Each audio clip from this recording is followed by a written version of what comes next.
Hello दोस्तों, नमस्कार। मैं संदीप हूँ। मैं चैनल पर आप सभी हार्दिक स्वागत करता हूँ। दोस्तों, पहले वाले वीडियो में हमने नदी और चैप्टर क्लियर किया था भारतीय भूगोल के अंतर्गत, जिसमें हमने गंगा नदी के बारे में पढ़ा था। यदि आप किसी भी कॉम्पिटेटिव एग्जाम की तैयारी कर रहे हैं तो ये समझ लीजिएगा, नदियों से एक प्रश्न जरूर पूछा जाता है, जिसे आप मैथ की सहायता से क्लियर कर सकते हैं। बहुत अच्छे से समझ में आएगा आपके में, लेकिन वीडियो पूरा देखिएगा। आइए शुरू करते हैं। और यदि आपने पहला वीडियो नहीं देखा तो इस अब पार्ट नंबर 1 जरूर देखना, गंगा नदी का, ठीक है। और ये पार्ट नंबर 2 है। आइए शुरू करते हैं दोस्तों वीडियो। देखिए, हमने जो पहले वाले वीडियो में बताया था उसे एक बार जान लीजिए। हम पढ़ रहे हैं गंगा नदी। पहली बात तो ये है, हम गंगा नदी पढ़ रहे हैं, ठीक है। गंगा रिवर, ये जो गंगा नदी है भारत के 5 राज्यों से बहती है। भारत के 5 राज्यों में से बहती है, ठीक है। और विश्व के 2 देशों से बहती है। 2 देशों से बहती है। अगर बात करें सबसे ज्यादा भारत, जो गंगा नदी की लंबाई है वो कौन से देश में है, तो भारत में। और भारत एक इस राज्य में सबसे ज्यादा लंबाई है, तो यूपी में सबसे ज्यादा लंबाई है भारत गंगा नदी की। कहाँ? यूपी में। यूपी के कितने जिलों से बहती है? 28 जिलों से बहती है। यूपी के 28 जिलों से। ये 5 राज्य कौन से ये अभी बताएंगे, ठीक है। अब ये बात आती है गंगा नदी ये बनी कैसे है, इस एक बार जिक्र कर लेते हैं, ठीक है। देखिए दोस्तों, सबसे पहले याद रखना, आपको देख पा रहे हैं तो विष्णु प्रयाग याद रखना है। इसी तरीके से विष्णु प्रयाग, विष्णु के बाद याद रखना आपको, ठीक है, कर्ण प्रयाग। और कर्ण प्रयाग के बाद याद रखना आपको रुद्र प्रयाग।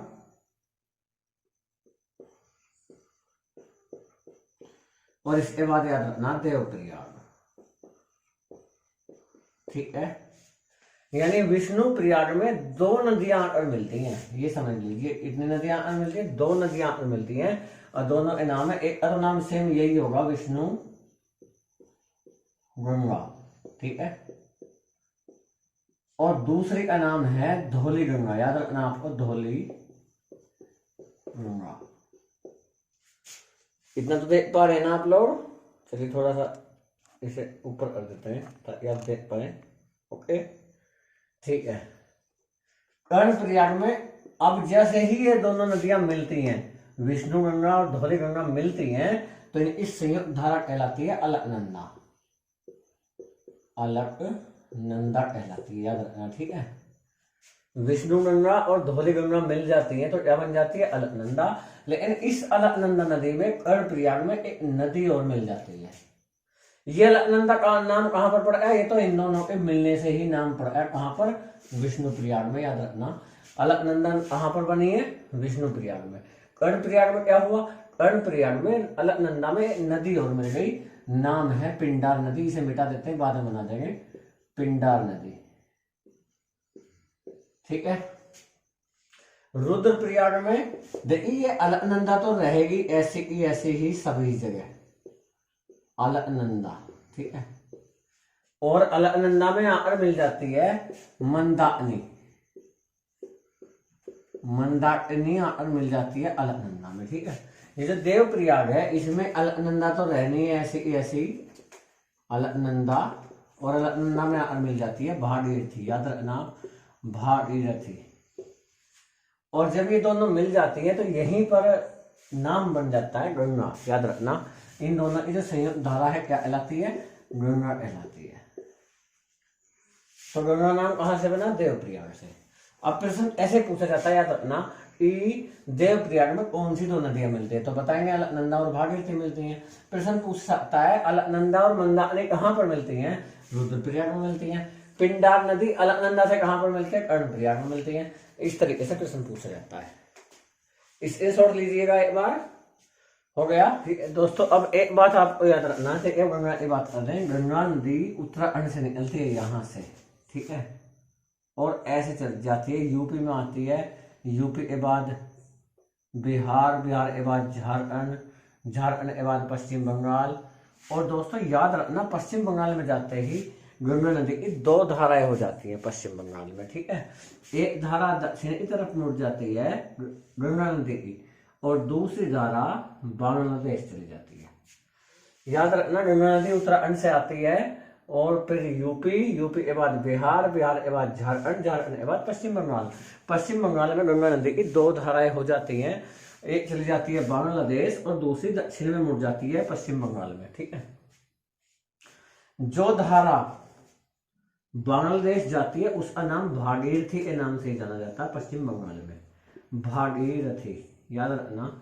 अब प्रश्न ये भी बनता है कि पश्चिम बंगाल में गंगा नदी को क्या आ जाता है, भागीरथी। ये जो भागीरथी है ये वो कहलाती है, 2 धाराएं है ना, एक दक्षिण की तरफ जा रही है, बांग्लादेश जा रही है। जो बांग्लादेश जा रही है उसे भागीरथी कहते हैं, और जो पश्चिम बंगाल में दक्षिण की तरफ मुड़ जाती है इस नदी को कहते हैं हुगली। याद रखना आप, हुगली नदी कहा जाता है। ठीक है, और ये यहाँ बंगाल एक खाड़ी में गिर जाती है हुगली नदी। और ये भी याद रखना, बहुत इंपॉर्टेंट प्रश्न है, हुगली नदी के तट पर बसा हुआ कोलकाता। ये जो कोलकाता है ये पश्चिम बंगाल की राजधानी है, जो कि हुगली नदी के तट पर है। बहुत इंपॉर्टेंट प्रश्न है, कई बार परीक्षाओं में पूछा गया है। बहुत सिंपल सा क्वेश्चन है, सभी को याद होता है। तो ठीक है, ये तो याद हो गया। अब आगे बढ़ते हैं। देखिए ये जो धारा पश्चिम बंगाल के बाद कहाँ चली जाती है, बांग्लादेश। इसमें अरे नदी मिलती है। अब बांग्लादेश में इस नदी को क्या कहा जाता है बताएंगे अभी। जैसे यहाँ से आती है ब्रह्मपुत्र नदी और आने के बाद बांग्लादेश में जाकर इससे मिल जाती है, इससे गंगा से।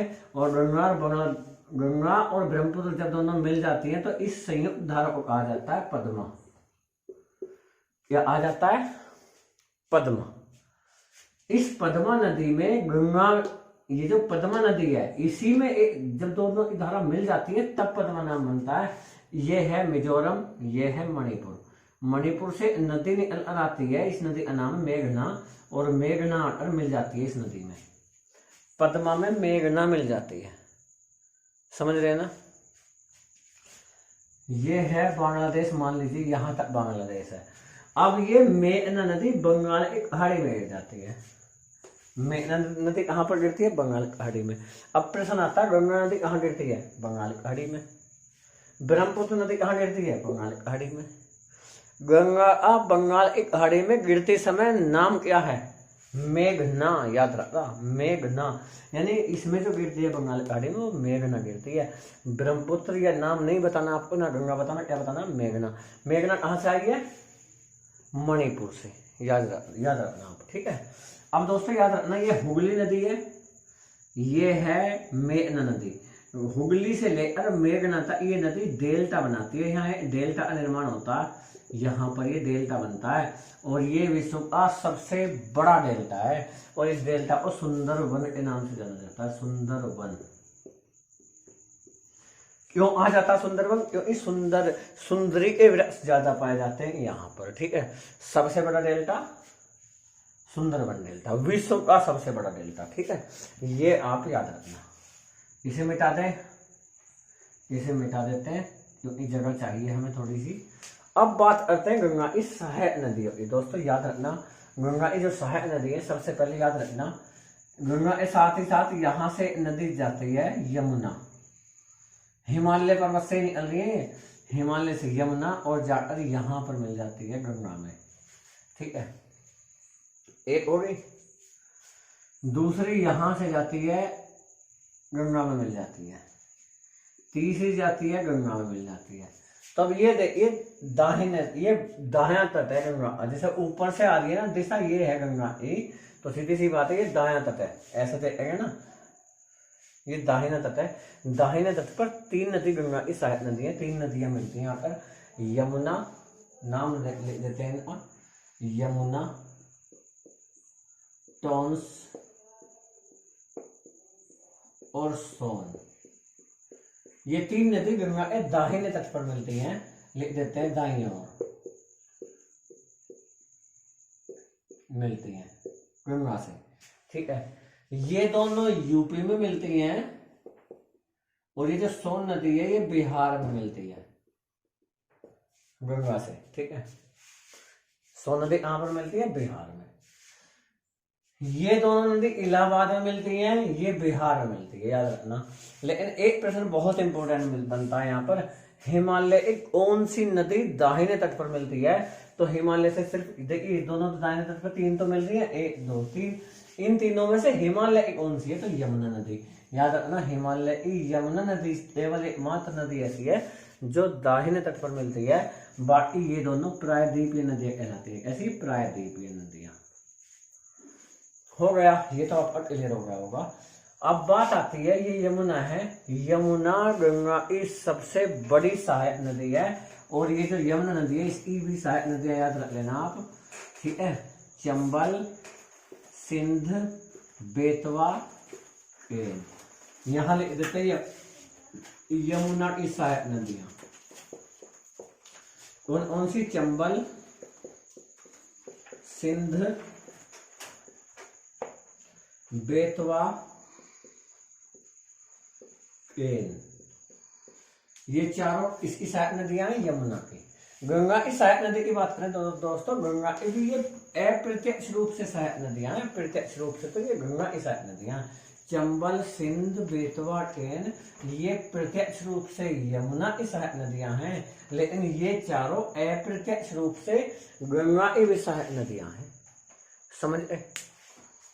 इस स्क्रीनशॉट लीजिए आप, ताकि आप समझ पाए। आगे ले लिया, मिटा देते हैं अब इसे। देखिए दोस्तों, एक बात और याद रखिएगा, ये जो गंगा नदी है इसके बाएं तट पर जो मिलने वाली नदियां हैं, जो बाएं तरफ से मिलती हैं, यहाँ से जैसे एक यहाँ मिलेगी, दूसरी यहाँ मिलेगी, तीसरी यहाँ मिलेगी, ये जो नदियां हैं इन नाम भी क्रम से याद रखना पड़ेगा। ये भी आपको क्रम से ही याद रखना है और इधर से भी, ठीक है। तो ये क्रम हो गया कौन सी? यमुना, यमुना, टोन, सोन, यमुना, टोन, सोन, ऐसे याद रख लेना। चंबल, सिंध, बेतवा, केन, टोन, सोन, चंबल, सिंध, बेतवा, केन, टोन, सोन, और चंबल, सिंध, बेतवा, केन किसमें मिल रही है? यमुना में, तो यमुना भी याद रखना। चंबल, सिंध, बेतवा, केन, टोन, सोन, ये क्रम बताया सिर्फ आपको, वरना ये गंगा की सहायक नदियां नहीं है, ये चारों इसकी है, यमुना की, गंगा की नहीं है, ठीक है। अब जो बाएं तट से मिलती है उनके नाम क्या है दोस्तों? याद रखिएगा, सबसे पहले मिलती है रामगंगा, रामगंगा के बाद मिलती है गोमती, गंगा पर खत्म हुआ, गै से शुरू हुआ, गै पर खत्म, गै से शुरू हुआ, गोमती, गोमती के बाद घाघरा, ठीक है, गंडक, गंडक के बाद कोसी, माही, 1 2 3 4 5 6, ये 6 नदियां ऐसी हैं जो बाएं तट पर मिलती है गंगा के। कौन से तट पर मिलती है? बाएं तट पर मिलती है, ठीक है। रामगंगा, गोमती, घाघरा, गंडक, कोसी और माही। कोसी नदी को बिहार अशोक कहा जाता है, ये आपको पता होगा। गंडक नदी यूपी और बिहार की सीमा पर है, गंडक नदी बिहार और यूपी की सीमा पर है। गोरखपुर यूपी और गोरखपुर जो है वो गंडक नदी के तट पर बसा हुआ, याद रखना। कोसी को बिहार अशोक कहा जाता है क्योंकि ये बाढ़ ले आती है बिहार में, ये भी आपको याद रखना है, ठीक है। तो दोस्तों इसे मिटा दें क्या? मिटा दें दोस्तों। ये भी याद रखना, ये जो सुंदरवन डेल्टा है, सुंदरवन डेल्टा, यहाँ मैंग्रोव वनस्पति पाए जाते हैं। मैंग्रोव वनस्पति किसे कहते हैं दोस्तों? हरा जो पानी होता है समुद्र, ये समुद्री तौर पर क्या है? समुद्र है।